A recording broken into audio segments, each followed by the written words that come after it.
What if you died today and you found yourself standing at the pearly gates of heaven, and God looked down at you from above and said, "Why should I let you in?"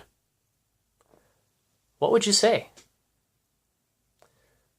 I've heard a lot of different answers to this question over the years. I had one guy tell me that he would say to God, "Well, I've been a pretty good person, a lot better than a whole bunch of other people I know, and I've always tried to live my life in a good way, not hurting other people, so I figure I deserve to go to heaven." That's a pretty bad answer. You see, in passages like Romans 3:23, it says, "For all have sinned and fall short of the glory of God." In Romans 6:23, "For the wages of sin is death." You see, we can only say that we're good according to our own human standards. When we compare ourselves to God's standards, we fall woefully short. And we're never going to make it into heaven because of what we have done. But Jesus tells us something pretty amazing at the beginning of the Sermon on the Mount. In Matthew 5, verse 3, he says, "Blessed are the poor in spirit, for theirs is the kingdom of heaven." Listen to that again. "Blessed are the poor in spirit, for theirs is the kingdom of heaven."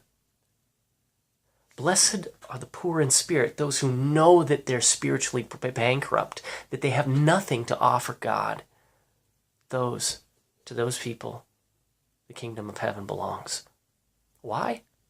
Because it's only when we stop trying to earn our way to God that the gospel truly makes sense. The message that God's own Son became flesh and blood and suffered for our sins on the cross and even gave himself into death so that our sins could be forgiven.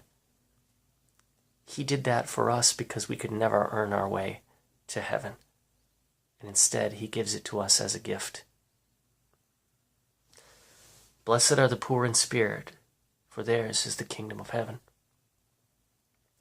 I've also had some people answer this question in a pretty good way.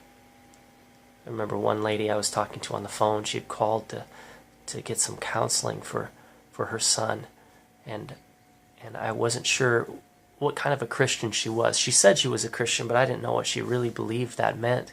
So I asked her this question: What if you're standing at the gates of heaven and God said, "Why should I let you in?" And her answer was so great it made me cry. She paused for a second, and then she said, "Well, it certainly wouldn't be because of anything I've ever done, but only because of what Jesus did for me." That's the right answer.